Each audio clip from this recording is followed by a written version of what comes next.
നേരെ അമ്മേനെയും കൂട്ടി അമ്മേന്റെ അമ്മ വീട്ടിലോട്ടാണ് പോകുന്നത് അല്ലേ അമ്മേ? ആയിക്കോട്ടെ. അപ്പൊ നേരെ നമുക്ക് വയനാട്ടിലോട്ട് പോയിട്ട് കാണാം. നട്ടുച്ചക്ക് ഒരാൾ വയനാട്ടിലോട്ട് പോകും. അപ്പോൾ എന്തായാലും വണ്ടി എടുത്തൊരു 600 രൂപയ്ക്ക് പെട്രോൾ അടിച്ച് നെടുമ്പ് വരി ചുഴങ്ങി കയറിയാണ് നമ്മൾ പോകുന്നത്. നമ്മുടെ നാട്ടിൽ നിന്ന് ബോറടിക്കുമ്പോൾ നമ്മുടെ വയനാട്ടിലോട്ട് കയറുമ്പോൾ നല്ല ഗ്രാമീണതയാണ് ഈ നാടിൻ്റെ മെയിൻ സ്പെഷ്യൽ. ഇത് ഫുള്ള് കാടാണ്. അങ്ങനെ നമ്മൾ 1 മണിക്കൂർ കൊണ്ട് അമ്മ വീട്ടിലെത്തി. അപ്പോൾ തന്നെ നമ്മുടെ മാമൻ ഉണ്ടാക്കിയ നെയ്ച്ചോറ് മുതൽ ചിക്കനും കിട്ടിയിട്ടുണ്ട്. അതേസമയത്ത് ഇവിടുത്തെ അതിഥീനെ കാണാനാണ് പോയി. അതായത് വീടിൻ്റെ ബർത്തിലാണ് പ്രസവിച്ചിട്ടേക്കുന്ന 2 തക്കടുകൂട്ടന്മാരെ. അവരെയും കണ്ടപ്പോൾ തന്നെ അനിയന്മാർ വണ്ടി കണ്ടപ്പോൾ എക്സോസ്റ്റ് പൊടിക്കുന്ന സൗണ്ട് കേൾക്കണം എന്ന് പറഞ്ഞ നേരെ അവരുടെ ആഗ്രഹം സാധിച്ചു.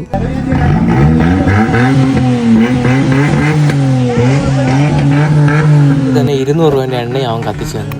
ഈ ആടി വരുന്ന നമ്മുടെ ശിബിയങ്ങൾ, അതായത് നമ്മുടെ അമ്മയുടെ അനിയത്തിൻ്റെ ഭർത്താവ്, അതുപോലെ ഷാജു അമ്മനുണ്ട്, ഷൈനി ആൻറ്റി ഉണ്ട്, എല്ലാവരും ഉണ്ട്. എല്ലാവരും വീഡിയോ എടുക്കാൻ പറ്റില്ല. ഈ ഉപദേശിക്കുന്നതാണ് നമ്മുടെ അയൽവാസി. എന്തൊക്കെ ഇവിടെ നടക്കുന്നത് എന്തോ. അത് കഴിഞ്ഞപ്പോൾ അനിയന്മാർ ചായ അടിക്കാന്ന് പറഞ്ഞാൽ വീണ്ടും നമ്മുടെ ഗ്രാമീണതയിൽ വന്നിട്ട് ഒരു അടിപൊളി ചായ. പിന്നെ നമ്മുടെ തൊട്ട് അയൽവക്കത്ത് പോയാൽ അവർ കഷ്ടപ്പെട്ടുണ്ടാക്കിയ ചെടികളൊക്കെ പറിക്കാനാണ് നമ്മുടെ മെയിൻ പരിപാടി. അന്നത്തെ വയനാട് നിന്ന് നമ്മുടെ നാട്ടിൽ കൊണ്ടേ നടും. അതേസമയം നമ്മുടെ ശിബിയങ്ങളുടെ പിക്കപ്പാടെ കണ്ടപ്പോൾ നമ്മൾ വിചാരിച്ചൊരു പിക്ക് എടുക്കാൻ അങ്ങനെ മപ്പ് 2 പിക്ക് അങ്ങ് എടുത്തു. എങ്ങനെയുണ്ടെന്ന് കമൻറ്റ്, നിങ്ങളുടെ പ്ലേസ് കമൻറ്റ്. ഇതൊക്കെ പോസ്റ്റ് ചെയ്യുമ്പോൾ കാണുമ്പോൾ നമ്മൾ ഇൻസ്റ്റാഗ്രാമിൽ ഫ്രീക്വൻറ്റ് ഫോളോ ചെയ്യാൻ മറക്കല്ലേ. നമ്മുടെ ബ്ലൂബി ഇത്ര കാട് കയറി നല്ല കുട്ടപ്പനായിട്ടിരിക്കും. എന്തായാലും വൈകുന്നേരമായി ഓവർ ലേറ്റായി കോട ഇറങ്ങുമെന്ന് പറഞ്ഞിട്ട് നേരെ അമ്മേനെയും കൂട്ടി നമ്മൾ ചോര ഇറങ്ങി നേരെ കണ്ണൂരെത്തി. അടുത്ത വിശേഷങ്ങൾ അടുത്ത വീഡിയോ കാണാം. ഫോളോ ചെയ്യാൻ, സബ്സ്ക്രൈബ് ചെയ്യാം. Okay, by.